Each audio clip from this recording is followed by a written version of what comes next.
ลาเอ้ยน้องสาวที่นอดแต่เจ้าบ่มีเว้นวานนู่นเพียงหน้าน้อยมีต้อยจ้อยสักเป็นหลายตาอายทั้งห้องทั้งหาคืนมาซะอักเขาเสียนอกจากอายเฮ็ดยังรู้ตนอายบางจากน้อยอย่า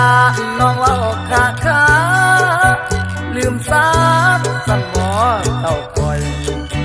อย่าลืมชื่อเก่าบัวคำเอิ้นให้งามคำเป็นติ่มเป็นต้อยเอิ้นหามิตรใจบ่หูน้องคอยอยู่ใส่